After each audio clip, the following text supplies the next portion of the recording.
Lieutenant general retired فیض حمید کو باضابطہ charge sheet کر دیا گیا۔ ISPR کا کہنا ہے فیض حمید پر آفیشل سیکرٹ ایکٹ کی خلاف ورزی، ریاست کے تحفظ اور مفاد کو نقصان پہنچانے اور سیاسی سرگرمیوں میں ملوث ہونے کے چارجز شامل ہیں۔ اختیارات اور سرکاری وسائل کے غلط استعمال اور افراد کو ناجائز نقصان پہنچانے پر بھی انہیں چارج کیا گیا۔ ملک میں انتشار اور بدامنی سے متعلق پرتشدد واقعات میں علیحدہ تفتیش کی جا رہی ہے۔ پرتشدد اور بدامنی کے متعدد واقعات میں 9 مئی سے جڑے واقعات بھی شامل تفتیش ہیں۔ ان پرتشدد واقعات میں مذموم سیاسی عناصر کی ایما اور ملی بھگت بھی شامل تفتیش ہے۔ فیض حمید کو تمام قانونی حقوق فراہم کیے جا رہے ہیں۔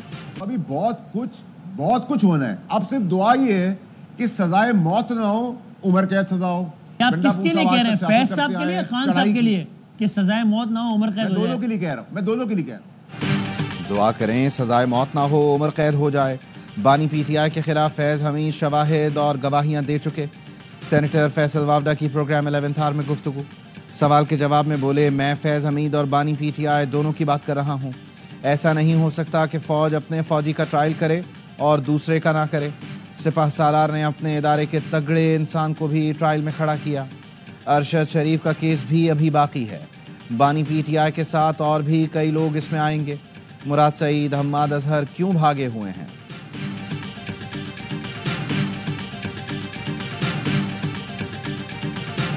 گناہگار کو چھوڑیں گے نہیں، بے گناہ کو چھیڑیں گے نہیں۔ وزیر اعظم شہباز شریف کا 2 ٹوک پیغام، کہا ملک کے خلاف ناپاک سازش اور اسلام آباد پر چڑھائی کرنے والوں کو نہیں بخشیں گے۔ وفاقی کابینہ کے اجلاس میں خطاب کرتے ہوئے کہا بدقسمتی سے پھر ایک کال دینے کی کوشش کی گئی۔ سول نافرمانی سے بڑی ملک دشمنی کیا ہو سکتی ہے؟ معاشی استحکام سیاسی استحکام سے جڑا ہے۔ اللہ کا شکر ہے ترسیلات زر بڑھ رہی ہے، مہنگائی میں کمی آئی ہے۔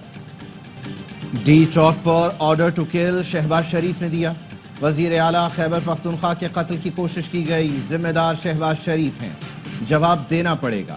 اپوزیشن لیڈر عمر ایوب کا الزام، قومی اسمبلی میں اظہار خیال کرتے ہوئے کہا گولی کیوں چلائی، غیر جانبدار جوڈیشل کمیشن بنایا جائے۔ کمیشن 9 مئی 26 نومبر کے سانحے اور پختونوں کے خلاف ظلم کی تحقیقات کرے۔ پختون ہونا جرم بنا دیا گیا۔ پرامن سول نافرمانی تحریک ہمارا حق ہے، ہمارے لوگ رہا کریں، کسی سے بھی مذاکرات کو تیار ہیں۔ بیرسٹر گوہر کا کہنا ہے جمہوری معاشروں میں مذاکرات کے ذریعے معاملات حل ہوتے ہیں، حکومت نے مذاکرات کے لیے رابطہ نہیں کیا۔ پشاور میں PTI قائدین کا اجلاس، احتجاج کا سلسلہ جاری رکھنے کا اعلان۔ ڈی چوک پر گنڈاپور کے گارڈز نے کارکنوں پر فائرنگ کی۔ وزیر دفاع خواجہ آصف کا عمر ایوب کو جواب، کہا قومی اسمبلی میں خطاب کرتے ہوئے کہا DNA کا بہت اثر ہوتا ہے۔ ایوب خان نے بنگلہ دیش بنایا، آج ان کے رشتہ دار صوبائیت کا کارڈ کھیل رہے ہیں۔ PTI رہنما کارکنوں کو چھوڑ کر دم دبا کر بھاگے۔ 26 نومبر کو PTI قیادت جن باتوں پر مان گئی تھی، کارکنوں کو پتہ چل جائے تو ڈی چوک سے زیادہ جوتے کھائیں گے۔ صوبے میں دہشت گردی خون خرابہ ہو رہا ہے اور یہ خون خرابہ کرنے ڈی چوک آ جاتے ہیں۔ 26 نومبر کو PTI کی آدھی سے زیادہ قیادت سے اندرونی اختلافات کی وجہ سے استعفیٰ دے دیا تھا۔ سپریم کورٹ نے اصغر خان کیس میں حساس اداروں میں سیاسی سیل ختم کرنے کی رپورٹ طلب کر لی۔ ایڈیشنل اٹارنی جنرل کو وزارت دفاع کا جواب جمع کرانے کا حکم۔ ایڈیشنل اٹارنی جنرل نے کہا اصغر خان کیس کے فیصلے کے بعد اداروں میں سیاسی سیل ختم کر دیے گئے تھے۔ جسٹس مسرت ہلالی نے پوچھا اس کا مطلب ہے حساس اداروں میں سیاسی سیل تھے؟ سلمان اکرم راجہ نے کہا یہ تسلیم شدہ حقیقت ہے کہ حساس اداروں میں سیاسی سیل تھا۔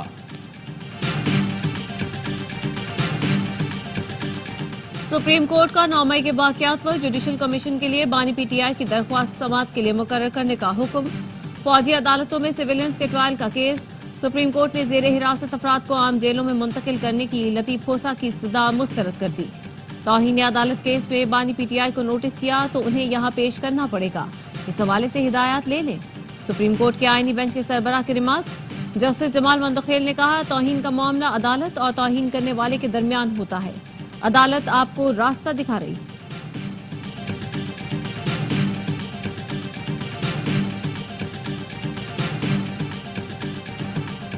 PTI پاکستان اور پاک فوج کے خلاف بیرونی ایجنڈے کو لے کر چل رہی ہے۔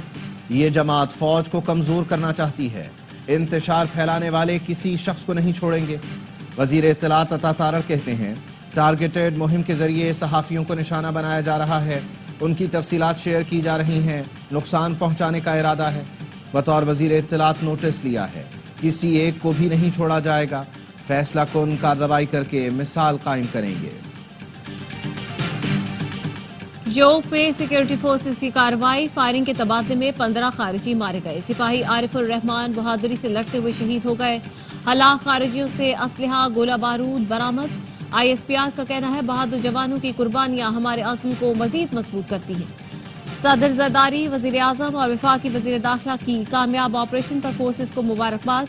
جامع شہادت نوش کرنے والے سپاہی کو خراج عقیدت۔ شام میں موجود 250 میں سے 79 پاکستانی زائرین بیروت پہنچ گئے۔ بیروت سے پاکستانیوں کو وطن واپس لایا جائے گا۔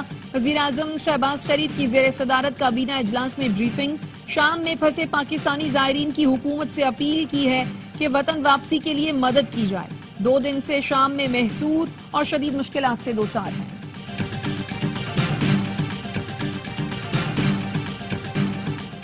شام پر کنٹرول کے بعد مسلح حزب اختلاف کے کمانڈر ابو محمد جولانی نے محمد البشیر کو عبوری اتھارٹی کا سربراہ نامزد کر دیا۔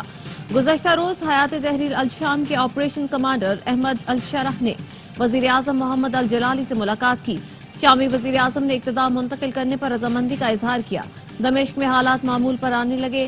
دن کے اوقات میں دمشق سے کرفیو اٹھانے کا اعلان، بینک بھی کھولنے کی منظوری۔ غزہ اور لیبنان کے بعد اسرائیل نے شام کو نشانہ بنانا شروع کر دیا۔ اسرائیل کا شام پر اب تک کا سب سے بڑا فضائی حملہ، دمشق دھماکوں سے گونج اٹھا۔ اسرائیلی فوج نے دمشق سمیت دیگر شہروں میں 250 سے زیادہ فضائی حملے کیے۔ سیونی فورسز نے 3 ہوائی اڈوں سمیت فوجی تنصیبات کو نشانہ بنایا۔ 24 گھنٹے کے دوران 10 افراد شہید ہوئے۔ سعودی عرب، قطر اور عراق نے اسرائیل کی جانب سے گولان کی پہاڑیوں پر قبضے کی شدید مذمت کی۔ سعودی عرب کا کہنا ہے اسرائیل کی غیر قانونی طور پر شام کی زمین پر قبضہ عالمی قوانین کی خلاف ورزی ہے۔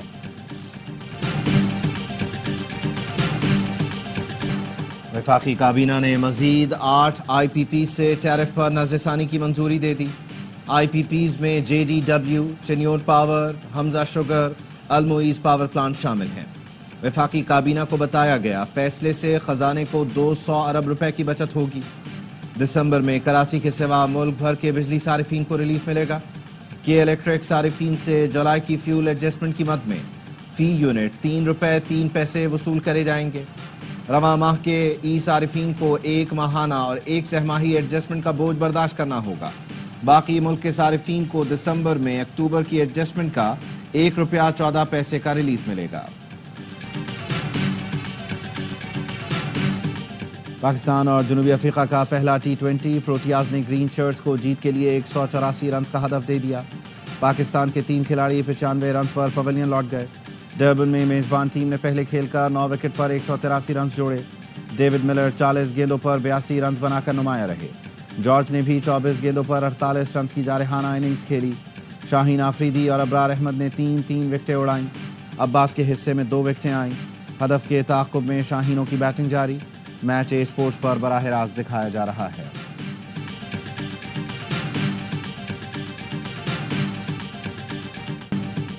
شاہین شاہ آفریدی کی T20 انٹرنیشنل میں وکٹوں کی سینچری، سنگ میل عبور کرنے والے تیسرے پاکستانی بن گئے۔ اسٹار پیسر نے جنوبی افریقہ کے خلاف پہلے میچ میں 22 رنز دے کر 3 وکٹیں اڑائیں۔ کیریئر کے 74ویں میچ میں 100 وکٹوں کا اعزاز حاصل کیا۔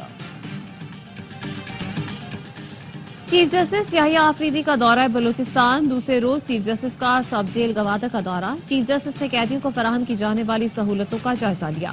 چیف جسٹس نے قیدیوں کی فلاح، انفراسٹرکچر کی بہتری سمیت ہر ڈویژن میں ایک جیل کے قیام پر زور دیا۔ چیف جسٹس یحییٰ آفریدی جوڈیشل کمپلیکس مکران بھی گئے۔ جوڈیشل افسران، مکران بار کونسل کے عہدیداروں سے ملاقات کی۔ مکران بار کی جانب سے ماورائے عدالت قتل اور جبری گمشدگیوں کا معاملہ اٹھایا گیا۔ چیف جسٹس نے مسائل کے حل اور قانون کی حکمرانی کی یقین دہانی کرائی۔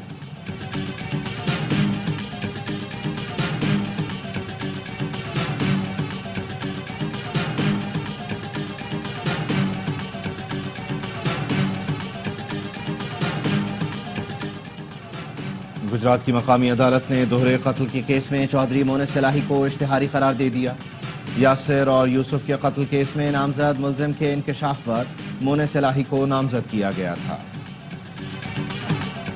مدارس کی رجسٹریشن کے حوالے سے 2019 کا معاہدہ کاغذ کا ٹکڑا ہے، کوئی قانونی شکل نہیں تھی۔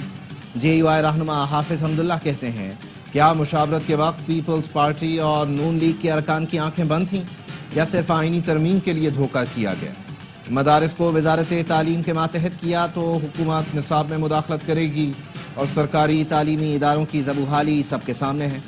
کامران مرتضیٰ کہتے ہیں حکومت اپنے ہی بل کے خلاف تماشا لگا رہی ہے، طاہر اشرفی ہر حکومت کے لیے دستیاب رہتے ہیں۔ حکومت نے 2019 میں نیا نظام بننے کے بعد مدارس میں مداخلت کی، نہ کر سکتی ہے نہ کرنے دیں گے۔ سربراہ پاکستان علماء کونسل طاہر اشرفی کا کہنا ہے مذاکرات سے معاملہ حل کرنا چاہتے ہیں۔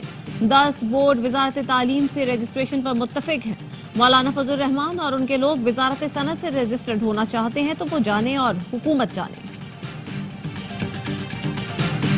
وفاقی وزیر داخلہ محسن نقوی سے امریکہ کی قائم مقام سفیر کی ملاقات۔ نیتلی بیکر کا گزشتہ دنوں اسلام آباد میں پولیس اور رینجرز اہلکاروں کی شہادت پر اظہار تعزیت۔ چیمپئنز ٹرافی کے پاکستان میں انعقاد کے حوالے سے نیک خواہشات کا اظہار۔ محسن نقوی نے کہا ہم ایف آئی اے کو ایف بی آئی کی طرز پر جدید ترین ادارہ بنانا چاہتے ہیں۔ قانونی دستاویزات کے حامل کسی بھی غیر ملکی کو اسلام آباد سے نہیں نکالا جا رہا۔ غیر قانونی مقیم افراد کو اسلام آباد میں رہنے کی اجازت نہیں دی جائے گی۔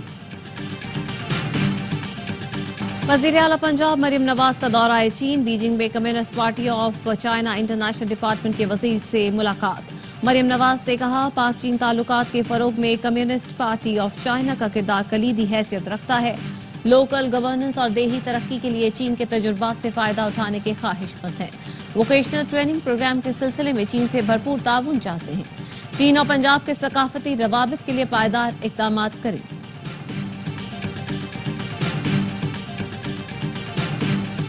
حج درخواستوں کی وصولی کا آخری دن، سمندر پار پاکستانی اسپانسرشپ اسکیم میں بلا قرعہ اندازی شامل ہو سکتے ہیں۔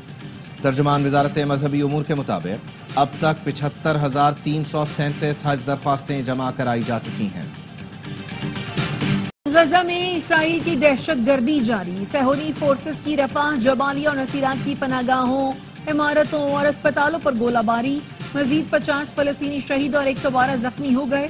غزہ میں القسام بریگیڈ سے جھڑپوں میں 3 اسرائیلی فوجی مارے گئے۔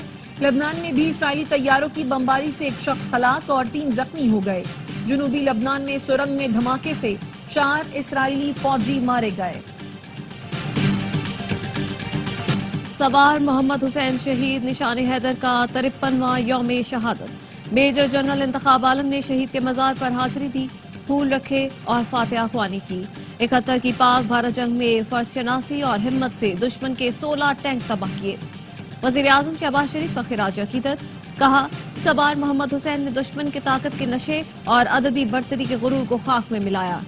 شہید کا وطن کی حفاظت کے لیے غیر متزلزل عزم آئندہ نسلوں کے لیے قابل تقلید مثال ہے۔ Chairman joint chiefs of staff, services chiefs اور مسلح افواج کا بھی سوار محمد حسین کو شہید نشان حیدر کو شاندار خراج عقیدت۔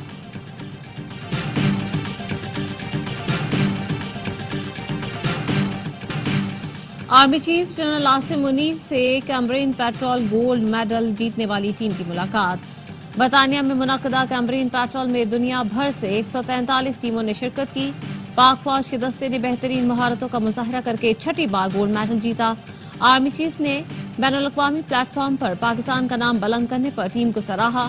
مقابلوں میں جسمانی، ذہنی اور فوجی مہارتوں کے ساتھ سخت صورتحال کا سامنا کیا جاتا ہے۔ چیمپئنز ٹی20 کپ میں مارکوز نے ڈالفنز کو 2 وکٹ سے شکست دے دی۔ 129 رنز کا ہدف 8 وکٹ پر حاصل کیا۔ تمام میچ اے سپورٹس پر براہ راست دکھائے جا رہے ہیں۔ H P L P S L season 10 کی ڈرافٹنگ 11 جنوری کو ہوگی۔ تقریب دبئی یا لندن میں ہونے کا امکان۔ چیمپئنز ٹرافی کی وجہ سے اس بار پاکستان سپر لیگ کے مقابلے فروری مارچ کے بجائے اپریل مئی میں ہوں گے۔ پی ایس ایل کے لیے غیر ملکی کھلاڑیوں کی رجسٹریشن کا عمل جاری ہے۔ Khyber Pakhtunkhwa junior squash champion شپ انڈر 13 اور 15 مقابلوں کے ٹائٹل بہن بھائی نے جیت لیے۔ ایونٹ میں صوبے بھر سے 300 کے قریب پلیئرز نے حصہ لیا۔ میری گائیکی کے سب سے بڑے مخالف والد تھے۔ گلوکار عطا اللہ عیسیٰ خیلوی کی لندن میں میڈیا سے گفتگو، کہا گانا شروع کیا تو پورا خاندان نفرت کرتا تھا، آج وہ لوگ فخر سے بتاتے ہیں کسی ٹرک کے پیچھے اپنی تصویر دیکھوں تو رک کر ڈرائیور سے گلے ملتا ہوں. اوورسیز پاکستانیوں کی محبتوں کا احسان مند ہوں. جلد پشتو زبان میں نیا گانا ریلیز کر رہا ہوں.